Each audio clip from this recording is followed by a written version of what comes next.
Okay, hi everybody. Thank you for that introduction.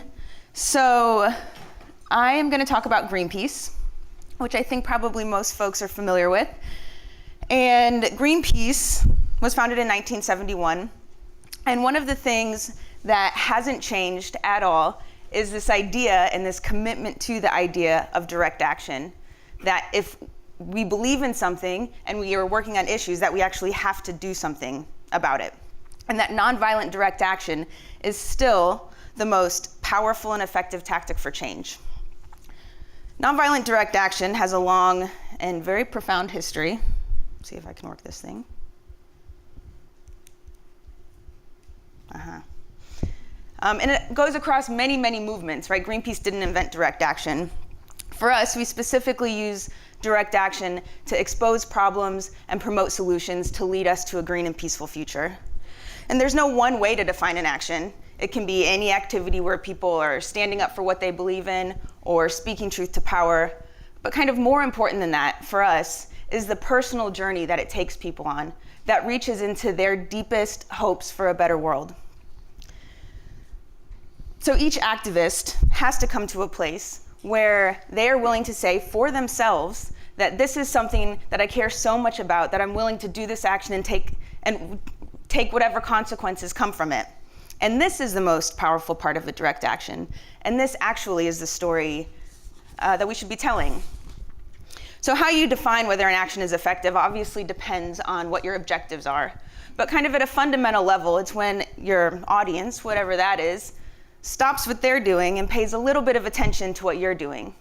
And if that happens, then you can move into the possibility that that person or people would be able to be moved enough to be a participant in your story. That participation obviously can look countless ways, but at a base level, that audience member is moving from an observer to a participant. So what I want to talk today about is what it looks like and the impact of an organization taking a really big, deep breath, grounding our work in imagination, and starting to loosen our grip on the message box. How we've gone from this to this. We've learned that by letting go of the message box, when people have this space to be their whole nuanced, complex selves and tell their whole nuanced, complex, beautiful stories, that the impact is strikingly powerful. And that it actually speaks to the true diversity of experience that makes up our communities and the power that they hold. So let's talk about banners. This is going to be a fun slideshow. Greenpeace, for the last 50 years, around the world, has hung a whole lot of banners with just a whole lot of words, all kinds of words.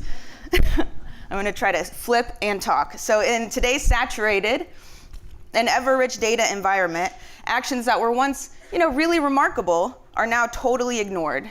And while there's no blueprint for an action, we have learned that sometimes too many words is the same as having none at all, and that an image can speak volumes more than words could ever convey. So this led to thinking, what really happens inside of us when someone is moved or inspired enough to take an action? And it turns out there's a whole lot of different emotions that is going on. But what we found is that all of those emotions lead to hope. The idea, no matter how faint, that a better and more just world is imaginable is what we need to be communicating with our actions. Something I will never forget is, as a nonfiction reader, my English professor in a fiction class I was forced to take told me that the real power and importance of fiction is that it teaches us how to imagine. It teaches us, and we have to practice it when we read. And in order we have to be able to imagine a better world in order for there to be hope. That hope doesn't exist without imagination. And this lesson applies to social change as well. As an example, a few years ago, a moment presented itself where we were able to manifest some of those learnings. So we were working on a campaign, I think that was mentioned, to prevent drilling in the Arctic. A ship was carrying a mission-critical piece of equipment. So Arctic drilling could not begin without this piece of equipment. The drilling rig was already in Alaska, and that ship ran aground and was getting emergency repairs in Portland. So that was good information to have. So the St. John's Bridge was in between the ship and the Arctic, and that was a choke point. The action would be an aerial blockade. Climbers would span the length of the bridge, camped out on ropes so the ship wouldn't be able to pass underneath. You can imagine, perhaps, that then the conversation came to whether or not we would have a banner, what would it say, how would people know, da-da-da. But we decided to not do that. We decided to not have a banner, but rather have a blockade that was effective, but also beautiful and captivating. We focused on designing an action that would stir people's imagination and curiosity, that was dynamic and colorful and nuanced like each of the activists involved, nuanced like the fight for climate justice. And we hoped that if we could capture people's imaginations, that the story of the fight for the Arctic would spread. So we were 13 climbers under the bridge, and after a very long, very cold night, we watched the sun rise behind the forest. And as the heat dried the dew and burned away the morning fog, people started to notice these little tents dangling from the St. John's Bridge 100 feet above the water. And then, later on in the day, one by one, each climber let go their streamer. And then suddenly it was red, and then yellow, and then red, and then yellow. These streamers pointing the vessel away from the Arctic and capturing the imagination of everyone. The waters below were filled with boats. The small dock was packed, and the park was filled with people. And unknown to me at the time, during the 40 hours we were hanging there, people all over were inspired to take action in a myriad of ways. It was incredible.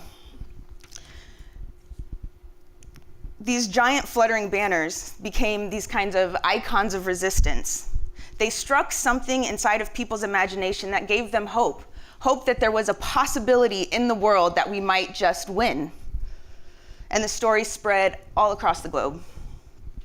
Rather than dry talking points, the activists, in very real time, talked to reporters about who we were as individuals, why we were there, what inspired us to fight for climate justice. We told stories that were important to us and that were important to our personal journeys. Stories about police brutality and indigenous sovereignty, of impacted communities and our dying oceans, of protecting both the land of our ancestors, but also the land of our children. One of the things that we did in this particular action is that we pre-recorded activists to talk about their journeys, and then we were able to kind of slowly release those videos as the action was happening. So I'm going to show you the one that I did, which is kind of awkward to watch myself on a screen, but here it is. I consider myself an activist because of the word active. Being an active participant in our community, our local communities, our greater global community is the responsibility and obligation of all of us. So I very much take that responsibility seriously. A lot of the issues of racism and sexism and the oppression of indigenous people and the degradation of the environment are all connected, and that we should be standing in solidarity. So I try to support that in the most, best way I can. Ultimately, the strength of a group of people who can be the change that they want to see, no matter how small, that accomplishes amazing things.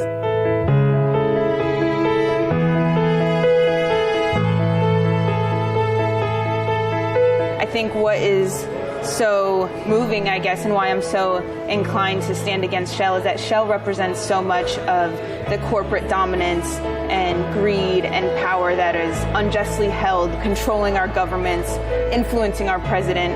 There's no way you can look at the details, look at the facts, and think that this is a good idea. And so really all I'm asking any of those people is to be reasonable and stop this horrific thing from continuing to go on.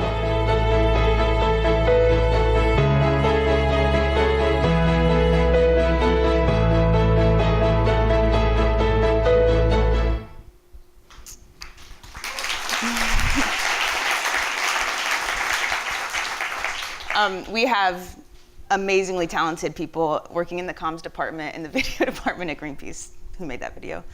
So what we learned here is that when Greenpeace let go of the need to kind of fully control the story, fully control the narrative, it meant that the story could encompass so much more authenticity, more depth, more meaning. People felt like they could participate, like they were kind of invited to play with us. And despite the very technical nature of the action, it still felt really inclusive. And a few months later, Shell withdrew all of their plans to drill in the Arctic.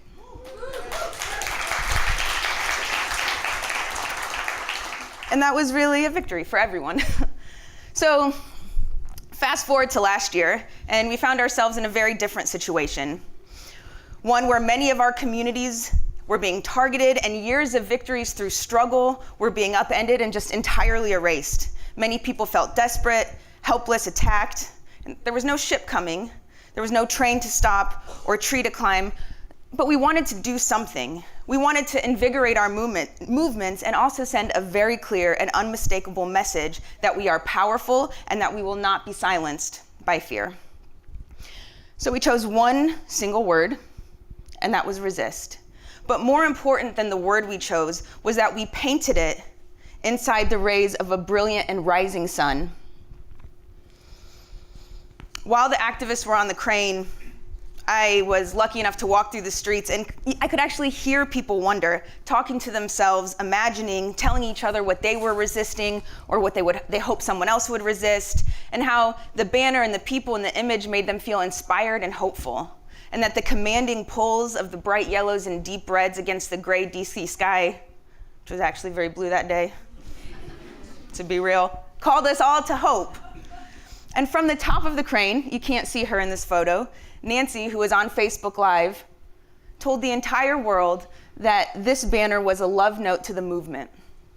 And it really was. And Donald Trump could see it from the White House, so that was nice.